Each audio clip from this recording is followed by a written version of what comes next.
জনবসতিপূর্ণ এলাকায় অন্ধকার দূর করতে বরাদ্দ হয়েছিল সরকারি সোলার লাইট, কিন্তু সেই আলো সাধারণ মানুষের কাজে না লেগে জ্বলছে তৃণমূলের দলীয় কার্যালয়ে।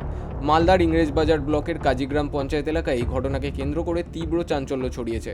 অভিযোগের তীর স্থানীয় পঞ্চায়েত সমিতির সদস্য শম্পা সেনের স্বামী তথা তৃণমূল নেতা বিশ্বজিৎ সেনের বিরুদ্ধে। জানা গেছে, আমাদের পাড়া আমাদের সমাধান প্রকল্পের মাধ্যমে বাগবাড়ি 52 বিঘা গ্রামে 3টি সোলার লাইট বরাদ্দ হয়। গ্রামবাসীদের অভিযোগ, নিয়ম মেনে 2টি লাইট যথাস্থানে বসানো হলেও একটি লাইট গ্রামের ফাঁকা জায়গায় অবস্থিত তৃণমূল পার্টি অফিসে লাগানো হয়েছে। অভিযোগকারী বাপ্পা মণ্ডল এবং স্থানীয় বাসিন্দাদের দাবি, দেবোত্তর জমিতে বেআইনিভাবে তৈরি ওই পার্টি অফিসে সরকারি আলো লাগিয়ে ক্ষমতার অপব্যবহার করা হয়েছে। এই ঘটনায় ইংরেজবাজার থানা ও জেলা শাসকের কাছে লিখিত অভিযোগ দায়ের করা হয়েছে। ঘটনাকে কেন্দ্র করে শুরু হয়েছে রাজনৈতিক চাপান্তর। দক্ষিণ মালদা বিজেপির সাধারণ সম্পাদক বিশ্বজিৎ রায় কটাক্ষ করে বলেন, অভিযোগ করেছে।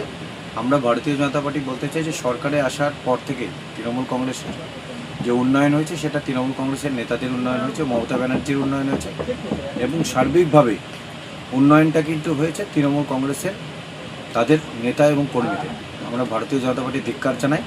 আগামী দিন গ্রামবাসীদের সাথে করে ভারতীয় জনতা পার্টি আমরা বৃহত্তর আন্দোলন করে তুলব এবং এই 2026-এ সরকারকে তৃণমূল কংগ্রেসকে না সরালে এই যে সাধারণ মানুষের টাকা তছরূপ এটা কিন্তু থামবে না। যদিও অভিযুক্ত তৃণমূল নেতা বিশ্বজিৎ সেন সমস্ত অভিযোগ উড়িয়ে দিয়েছেন। তার দাবি, এটা তো একদম মিথ্যা প্রচার করছে, যেহেতু একটা বিজেপির দালাল।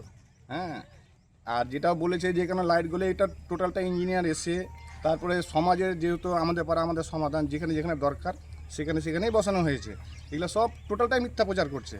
কেননা এগুলা এই রাস্তা হতেও বহুত করেছিল, লাইট হতে গেলে তাও সেটা করছে। মানে ওই কাজ করতে গেলে সেটা বাধা দেওয়ার, ওটা মানে ওটা কী বলে, খুব মানে ওর ভালো লাগে।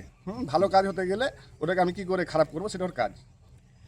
আর আমার দিদি যেগুলো কাজ করছে আমাদের তৃণমূলের মাটি সরকারের, এটা দেখে ওদের খুব হিংসা। মানে যেহেতু করতে পারে না তো ওরা কাজ, ওরা তো কিছু কাজ নিয়ে আসতে পারে না। অন্যদিকে মালদা জেলা পরিষদের সহ সভাধিপতি এটিএম রফিকুল হোসেন আশ্বাস দিয়েছেন, তদন্ত করে দেখা হবে। যদি সরকারি প্রকল্পের আলো নিয়ম ভেঙে অন্য কোথাও লাগানো হয়ে থাকে তবে দোষীদের বিরুদ্ধে আইনানুগ ব্যবস্থা নেওয়া হবে।